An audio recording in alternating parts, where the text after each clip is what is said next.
Hi, I'm Daniel Lucas, and welcome to Book 101 Review. Book 101 is all about the books that I read for the last 40 years, and today I have my special guest.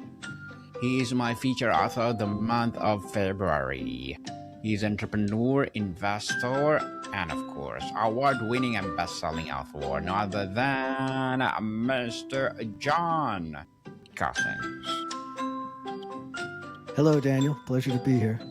Welcome, Mr. John, on Book 101 Review, and thank you for being my feature author of the month of February. And can you please introduce more about yourself that I miss?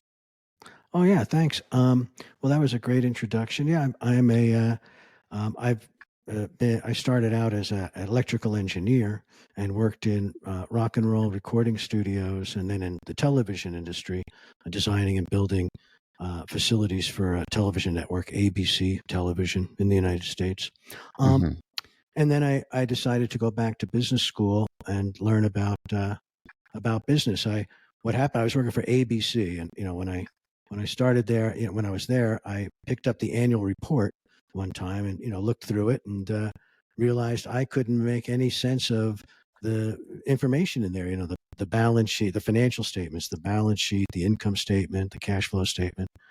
So I thought, I'd always wanted to go to business school, and I thought that was probably the time to do it because I wanted to fill those gaps in my knowledge. So I did that. 2 years I went to in Philadelphia to the Wharton School, Ivy League, business school, and then 2 years though of not working and paying really high tuition, and I had a young family at the time, and all the costs of a family and housing and every food, everything. It ended up being like a $400,000 hole. I dug myself, and I started realizing, wow, I don't know if that was maybe the smartest way to do this, because a lot of this information, you can sort of, it's almost, a lot of it is kind of common sense. It's like, make people aware of what you're selling, make something that people like to really need, either a service or a product, and then, provide that service or product for, where it costs you less to make than you're selling it for, so you have a profit. I mean, that's basically it, right? Mhm. Not too tough, but there's a lot of other details and things, and so I started then on a career of entrepreneurship, and I've started 15 companies, and I took two of them public, on the stock market, and ran those for about 15 years as CFO, Chief Financial Officer, and CEO, Chief Executive Officer. And in the meantime, I was also teaching quite a bit, and that started because my sister, who was working in finance, was teaching at night program in an MBA program and teaching finance. And I thought that just sounds cool, to be in front of the students and see, if I really, um, the great physicist, I can't think of it, but Richard Feynman said, if you really want to know if you know something, try teaching it. So I wanted to see where the gaps were in my knowledge, and fill those in and just interact in that way. And as I started to do it, I realized that the textbooks were, 3 inches thick, 800 pages on accounting, or 800 pages on finance, or 800 pages on antiquated marketing techniques, or 800 pages on strategy. And I started to realize, I've been running companies at a pretty high level, and I don't use all this stuff. There's like just some fundamentals that you use every day, and then the other stuff might be intellectually or academically interesting, but it's not the kind of information that you need to know every day. And I realized that my students were having a tough time parsing what was really important, to know from what was maybe nice to know. They had just too much information and not a contextual system to fit it into. And so that's when I started to think about, I started to make PowerPoints, and record my time at the whiteboard, and from my PowerPoints I would make little books and stuff, and then just start uploading those books to Amazon, and uploading the videos to Udemy. I started there, and there was suddenly the technology converged with what I was doing, so that I could easily publish books, and I could easily publish courses with videos and PowerPoints and PDFs and all those kind of things. So um, it really started to gel for me, that idea. And then I basically called it MBA ASAP, like, Master of Business Administration. That's the master's degree, and that, that type of knowledge, but delivered ASAP, as soon as possible. Just boiled down to the essences, so that people that didn't have time or the money or really the inclination to go to a business, curriculum that might take 4 or 2 years and cost a whole bunch of money, but they needed that information right now. Say someone who's running a bakery or an auto mechanic shop or a plumber, or just somebody who's in their career and they want to be able to move up the career ladder, and they need to know things like how to read a set of financial statements, a balance sheet, a income statement, and a cash flow statement, and how to digest those and take it apart and analyze them. Or people that just wanted, because they started to think about investing in the stock market, and wanted to look at those financial documents that every company has to report and make intelligent decisions about investing. So for all those reasons, I had a whole bunch of students. I've had well over 40,000 students now in 167 countries, which is just about the entire world. I think there's 195 countries, but it's amazing. It's fun for me to just interact with all these people from all over the world, and realize that everybody in not maybe everybody, but a big subset in countries all over really want to have aspirations to make their own business, generate some wealth for themselves, their family, for generational wealth, all those kind of things. And that's the kind of information that I give to people, and what, and I've refined it over time in just a no nonsense way that they can start using right away. So the books are they're a cornerstone of what I do. I've published 69 books. I'm working on my 70th, and they're not all in business, but about maybe half of them are business related books. And thank you so much for sharing your knowledge and wisdom to the world, Master John. Thank you. Thank you. So let's Thank talk you, everybody. about. Yes, thank you so much. So let's talk about your award winning and best selling books. Your books clearly connect with both critics and masses. Is there a tension between writing award worthy prose and creating a propulsive readability that drives bestseller lists? How do you negative that balance? Oh, that's a great question, Daniel. I started with these books that are just sort of like as clear as the prose could be was really the intent. So it's not artistic literature, but my finance book has been named best finance book of all time, and so that kind of clear writing has really related to a lot of people. But then I started to branch out, and I've written some science fiction and some dark academia romance. And now I'm writing a trilogy about Benedict Arnold, who was a Revolutionary War in the United States, hero at first, that then became a traitor, and tried to give up the fort he was commanding to the British. And was found out at the last minute by George Washington and Alexander Hamilton, and then the British soldier that he was working with was tried and hung right then and there. And then he escaped to England and lived in sort of obscurity and known as a traitor. And so it's an interesting, and there I've been trying to do more, you know, um, uh, philosophical writing and writing with better prose, and sort of this transition from, he was a hero of several great battles at the beginning of the revolution and just didn't think he was getting his due. So then he decided to, and he had accumulated all these debts because the Congress wasn't paying for the money he expended on those expeditions, and so he got bitter, and then became a traitor. And so doing that whole kind of arc of how somebody would change their psychology so greatly has been really fun and interesting for me. So yeah, so um, I love to write. I'm a big reader. So when you like to read, I think then you like to write. I like a quote that I heard a while back. If you're thinking too little, read. And if you're thinking too much, write.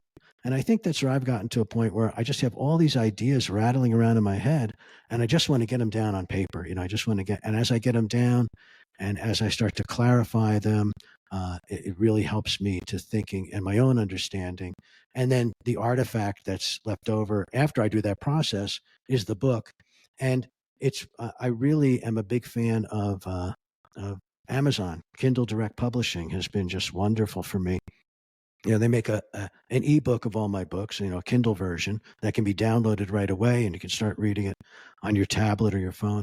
And then they do paperbacks, but they do them. It's called POD, print on demand. So when someone orders a paperback, they print one copy, and that goes out. So you don't have to have all of this inventory, in your garage or something because you had to print 1,000 copies to set up the printing machine and all that and to make it make sense. And then they also print a hardcover version. They have the hardcover that's another alternative. And now, I used to be, I would take the time because I've been an audio engineer and actually read my books and, record them and edit the little files and upload them to Audible and, go through that process. And it was time consuming and technically challenging. Now, Amazon, you just say, with the Kindle version, they have like 40 synthetic voices, and you just click make an Audible version, an audiobook version of it, and the voices are remarkably realistic, and with one click of a button, then you have an audio version of your book. So those four different types of delivery of the content really make a difference, and they sell all over the world. So it's amazing for me. It's really heartening to watch, where my books are being sold and what type of content people like to consume, and I love that aspect of it in a way with all these things I do. But there's sort of a gamification kind of aspect to it, where it seems like a game. Like every day, I'll go in and look and see how many books I sold and where and what formats. And then also they have a thing called Kindle Unlimited, where people can join that, and then you can read as many books as you want. And then the authors get paid by how much of their content was consumed that month. And so every day I can see, people have read 1,000 or 1,500 pages of my work, and that is incredibly heartening to me. I've often thought you don't get paid as much as if they buy a copy of the book, but there's something a little more satisfying in that, you realize people are actually reading this material and not just maybe buying the book and putting it on the shelf and say, oh yeah, I'll get to it next week. And then they, it sits there for 2 years or something collecting dust. So that's been another aspect of Kindle that I just love. They're really, really good. They are really good for sure. People, try it and publish your book. Between your award winning work and your commercial success, what do you believe is the one non negotiable element? A character truth, a structural principle, a thematic depth, or the must present for a book to achieve a both critical and popular acclaim. Well, for me, it's not to focus on the endpoint and hoping to write something for a critical audience that might make a award, or even to try to make something that is, self-consciously commercial to sell a lot. What I like to do, and what's really my non-negotiable, is it has to be something that I'm really interested in that moment, and I want to explore this topic. And because to write a book, it takes a lot of work and a lot of time. So that all that investment, you have to be really, I think it has to be something that you just love and you just can't stop doing it. And then it just over time, comes out. If I like to sit down, if I sit down, if I can write 1,000 words a day, a good 1,000 words, a 50,000 word book, that's 50 days. So say maybe in 2 months, I can actually deliver a book if I'm consistent in that way, and no big bursts of, I'm going to just write for 25 hours or something like that. Just consistent every day, sit in that chair and start typing away. and little by little, it's almost like a snowstorm or something. Flake on flake, it builds up into something significant. And when I started understanding that, it was like a revelation. It's like, wow, this doesn't take that long. And if you can even write 200 words an hour, or that's not that much. And it has to be refined after, and then you go back and polish it and things and all. But in 4 or 5 hours, you can put that time in and write a book, and it's incredibly satisfying. It's incredibly satisfying to have something that these are your ideas. You've written these down, and those are your ideas on the subject. And when people find it, that it resonates with them, there's really no better feeling, I think, than that. And I like to also read a lot of really, serious literature too. Like, I like to, and I've written some books on English poets like John Keats and John Milton and John Donne and Sir Philip Sidney, and I love that kind of, literature, Shakespeare, just sit down and with an old book, a cup of coffee and an old book, and Mhm. I'm I'm set. It's so satisfying to me to connect with somebody that's maybe long dead, from a different, culture or part of the world, and you actually have this rapport. How else? And there's no other better way to get into someone's mind than to act intimately, than actually through reading their work. So, um, I think that's something that's really propelled me. I think you have to be or for me, an avid reader and enjoy the written word, um, to enjoy writing, because writing's hard. Writing's hard. I sit down. I think I have my ideas all. I understand my ideas, and I'm going to write them down. And when I start writing, I realize these ideas are foggy, and they're not really, clear in my mind. And I have to write something down and then go back, go over it, write it, a little bit different, write it down again.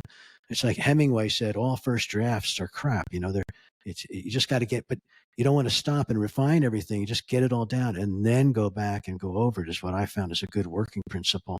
And, so those are the kind of things that I look for in my writing. It has to be, what I've done is I've set up my life. I started out working, like I said, as an engineer for big companies, flying all over the place, all over the world. I did the Olympics in Sarajevo in 1988, and all kinds of different things. And but I got I fatigued of having other people tell me what to do, and I had ideas about what I wanted to do. And that's one of the reasons I went back to business school, so that I could take charge of my own life. I wanted to be an entrepreneur. And so then I started being an entrepreneur, and it was like, wow, this is, I'm living the life. But then, I started, like I said, I've developed 15 companies, 2 took public, but, some are successes, some are epic failures, and for different reasons. And over time, I really got tired of, arguing with, having difficult times with partners, and having difficult times with investors, and having, challenging times with big customers that want to sort of, dictate what you make. And also having, tough times with employees. It's like too much babysitting sometime. So what I've done now is I've developed my life, and the technology has allowed me to do this, where I can. It's just me and the robots, is what I always say. It's just me and automation. Everything I do is automated, and with sales funnels and email lists and things like that, and then paywalls, and just these things work, you know, all the time while I'm sleeping even, and I don't have to worry. I set up systems that really allow me to make this be successful, and not have to have a bunch of people that I'm beholden to in some way. So I can do whatever I want, whenever I want, with whom I want, and that's the way I like it. So when I write, that's the thing I want to do. It's like, what is really compelling to me right now? What do I want to spend some time? And nowadays we have incredible tools to help with research, and with writing. I mean, you can look up things on Google, AI tools like chatbots, like ChatGPT and Claude. You look in the back of a book, and it's the part like the scrolling of the credits at the end of the movie, and you see all these names. It's like, the special thanks to my editors and my research assistants and my copy editors and my agent and and you have this whole list like, holy mackerel. It's not just one person making a book. And now we can also do a lot of that research and proofreading and structural editing and all that stuff with AI and other tools like Grammarly and things that are available to us that really help us to make a polished product um, without the expense of paying a bunch of people, and also without the complications of with of personalities. The robots don't talk back. They just do what you say, and they're happy to do it. It's just amazing. We're living in a wonderful time, absolutely wonderful time. Even Daniel, that you and I can do this, have a conversation. We've transcended geography, and then you can disseminate this to your whole audience. And I mean, it's just like, it's really remarkable. And so I love the tools we have, and I look forward to the tools that are going to help me work better in the future. And, it's just a joy. Mr. John, before we wrap up our discussion for today, I'm inviting you to please to listen to my other podcast, people. My other podcast, because my abstract essay is already in fifth season, abstract poetry in its third season, and my book 101 review sixth season this year, comedy 101 third season, and food 101 in its sixth season as well. Geography 101 love letters, movie 101 review, music 101 our fourth season, science 101, sex 101 in its third season, and my baby podcast, Mental Health 101, Law 101, Bible Verses 101, Entrepreneurship 101, and Motivation 101. Please listen to them wherever you listen your podcast. So, Mr. John, if you had to teach a master class on writing a novel that aims for both prestigious awards and a bestseller list, what would be your first lesson and the foundational principle everything else rests upon? Well, I would say spend a lot of time, reading. I think reading is a superpower, and that's the way you're going to understand. That's how we understand what makes good writing. It's those times where you come across a sentence that like makes your jaw drop, um, and good writing comes from someone who appreciates good reading. So I would say that's really the place to start. And then the big key, is to sit down and do it. Like I said, I've written published now 69 books. I got a lot of other ones in draft form, ideas, all that kind of stuff, but published 69. And that's been a great accomplishment for me, over the last 20 years or so I've been doing this. It's the practice. It's not, I don't think you can sit down. I certainly can't. I've gotten better as a writer by practice. I've gotten much better. If I go back sometimes and then I keep iterating my books and look at some of my earlier books, it's like, oh, I can, revise that and make it better now because I know more and I'm a better writer and a better thinker. So I think that's the thing too, is to do it consistently. Make it something that you do every day. H.L. Mencken, the great writer, early 20th century, somebody asked him, when do you get inspiration? And he said, inspiration hits me every day at 9 a.m. when I sit in that chair and sit at my typewriter. And that's the kind of work ethic I think that as a writer I've tried to develop, where it's like, got to treat it like a job, and you got to sit down there and do it. Another thing like that is Jerry Seinfeld said that, when he, as a comedian, he was walking around New York and he would write jokes, and he was really good at writing jokes and prolific, wrote a lot. And he'd write jokes, 2-3 hours a day, stuff like that, and thought he was working hard. And one day he walked by a construction site and he saw these construction workers there and they were having lunch. And then it became 1 o'clock and all these construction workers had to go back to the job. And they all got up and you could tell they didn't want to, they're sort of walking slow and, oh, geez, back to the grind. Here we go. And that's when he realized, I have to think more like that. When I don't want to do it, I have to say, back to the grind. Gotta do this. This is my job. And so that's the way for me that I've been able to write a lot, because I just take that kind of work ethic of got to do it. Would I rather do something else? Would I rather scroll on Facebook or something like that? Yeah, that could be fun. But if you have that mental discipline, and that's something you just develop by practice, it's really sitting down. the German word for it is Sitzfleisch, and that means putting your butt in a chair, sitting the flesh down and doing work. And I always think of that phrase too. It's like that's the key, is just doing it, and then it's a way to discover yourself, because as you start to write, you start to, it's like a mirror in a way. You start to see yourself in ways that otherwise you just can't. And so it's really a fruitful and productive process to do.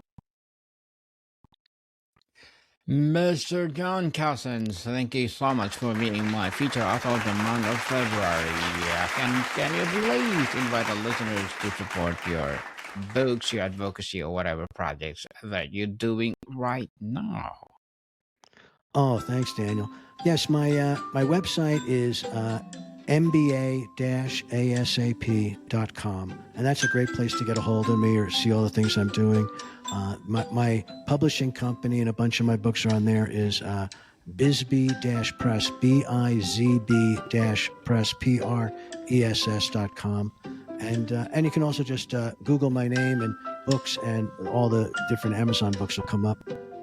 So, yeah, it's been a pleasure, Yes. Daniel. Thank you.